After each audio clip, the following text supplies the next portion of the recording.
Hello and welcome to Charger Bulletin News. I'm Mitsuki Garvey-Sanchez. We start this broadcast with an update to a story published by the Charger Bulletin early this week regarding on-campus laundry. An Office of Residential Life representative said that the charge for laundry would be around $50 starting next semester, a change from the previous pay-per-use system that was eliminated this semester. But university officials said Tuesday that the representative misspoke and that students would not be seeing a future charge for laundry. University of New Haven Greek organizations took a stand against sexual violence and misconduct with an event last week. With the It's On Us pledge, students are committing themselves to recognizing and identifying non-consensual sexual situations, intervening when possible, and creating a safe environment where sexual assault is unacceptable and survivors are supported, according to the pledge. Representatives from several organizations also committed to providing more education on the subject and encouraging others to follow the It's On Us guidelines. Along with the appointment of Chris Palmer to be the new athletic director, Robin Salters was appointed to Deputy Director of Athletics and Senior Women Administrator after 24 years coaching the women's volleyball team. Kiana Quinones spoke with Coach Salters as she prepares for her new role. What are you hoping to see in your new coaching replacement? Excuse me.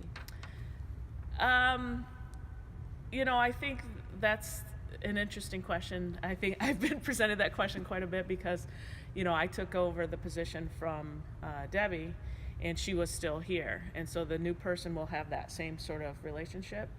So I want to be able to provide whoever that person is the opportunity to have the same amount of freedom to create their own program just as I was given. I'm going to be here to be able to support, lend an ear, that kind of thing, whatever they need, but I am not going to be hands-on. I'm going to leave that person to find their own way and, of course, provide them the support they need in order to continue to be successful and continue to move our program forward. So what have your players said about your decision? I've talked with my players, they were surprised. They were sad in some regard. They were shocked in some ways. But they know that I'm still here. I'm still going to be supportive. I'm going to be there in the stands and, all of that kind of thing, and that they can still come in and see me if they want to. But they're going to be able to still continue to achieve their goals under the new coach as it is. I had a lot of alums and even former teammates reach out when they've heard the news. So it's been fun. It's been interesting, to see the reactions that people have had. But, I'm looking forward to the challenges. And now for your Charger Sports update, we turn to Cameron Haley. Thanks, Mitsuki. Men's basketball dropped a 94-75 decision on the road against crosstown rival Southern Connecticut State University back on Wednesday. In the loss, the Chargers were led by Danny Upchurch, who dropped 23 points on the Southern Owls, followed by sophomores Elijah Bailey and Derek Rowland, who contributed 13 and 15 points respectively. Women's basketball fell to Southern Connecticut State University Owls 69-50 on Wednesday.